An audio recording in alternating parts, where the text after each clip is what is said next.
So you see, all I'm trying to say is that the basic common sense about the nature of the world that is influencing most people in the United States today, the fully automatic model, is simply a myth. If you want to say that the idea of God the Father with his white beard on the golden throne is a myth, in the bad sense of the word myth, so is this other one.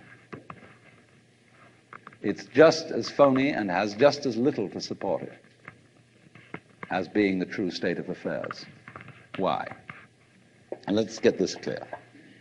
If there is any such thing at all as intelligence and love and beauty, well, you found it in other people. In other words, it exists in us as human beings. And as I said, if it is there in us, it is symptomatic of the scheme of things. We are as symptomatic of the scheme of things as the apples are symptomatic of the apple tree or the rose of the rose bush.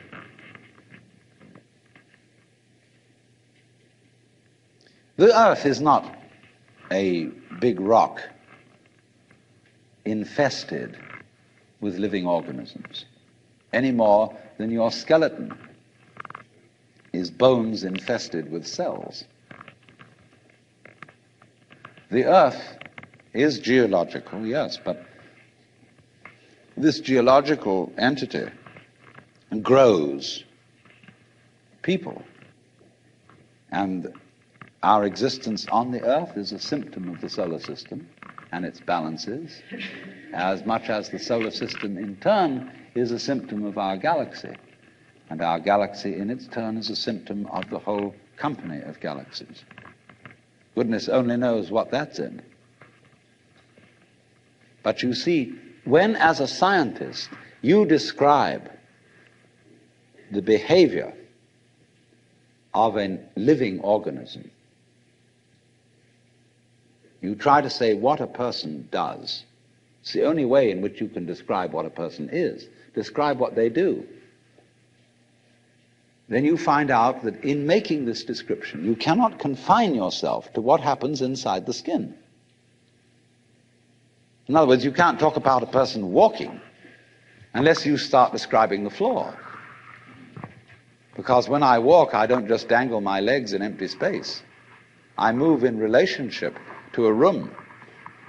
And so in order to describe what I'm doing when I'm walking, I have to describe the room. I have to describe the territory. So in describing my talking at the moment, I can't describe this just as a thing in itself because I'm talking to you.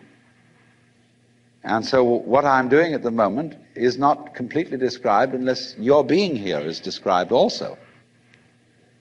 So if that is necessary, if in other words, in order to describe my behavior, I have to describe your behavior and the behavior of the environment, it means that we've really got one system of behavior.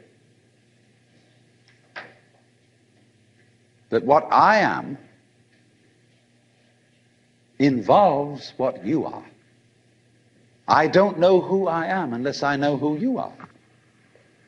And you don't know who you are unless you know who I am.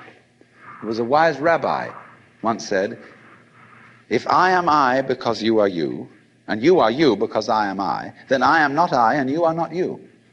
In other words, we are not separate. We define each other. We're all backs and fronts to each other.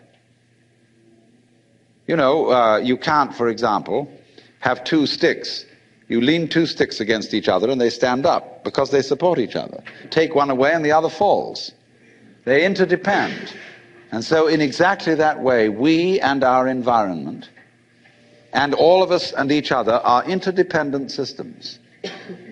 We know who we are in terms of other people. We all lock together.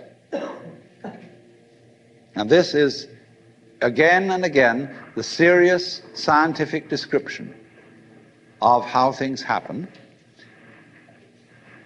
And any good scientist knows, therefore, that what you call the external world is as much you as your own body.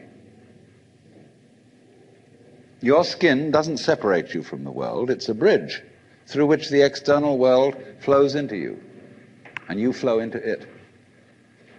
Just, for example, as a whirlpool in water, you could say, because you have a skin, you have a definite shape, you have a definite form.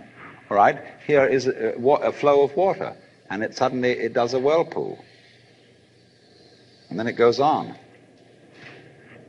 The whirlpool is a definite form, but no water stays put in it.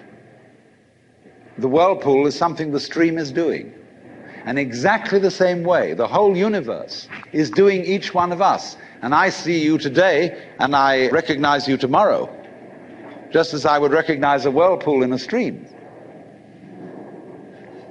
I'd say, oh yes, I've seen that whirlpool before. It's just near so-and-so's house on the edge of the river, and it's always there. So in the same way, when I meet you tomorrow, I recognize you. You're the same whirlpool you were yesterday. But you're moving. The whole world is moving through you. All the cosmic rays, all the food you're eating, the stream of steaks and milk and eggs and everything is just flowing right through you. When you're wiggling the same way, the world is wiggling, the stream is wiggling you. But the problem is, you see, we haven't been taught to feel that way. The myths underlying our culture and underlying our common sense have not taught us to feel identical with the universe, but only parts of it, only in it, only confronting it, aliens. And we are, I think, quite urgently in need of coming to feel that we are the eternal universe, each one of us. Otherwise, we're going to go out of our heads. We're going to commit suicide, collectively, with courtesy of H-bombs. And, all right, supposing we do, well, that will be that, and there will be life making experiments on other galaxies. Maybe they'll find a better game.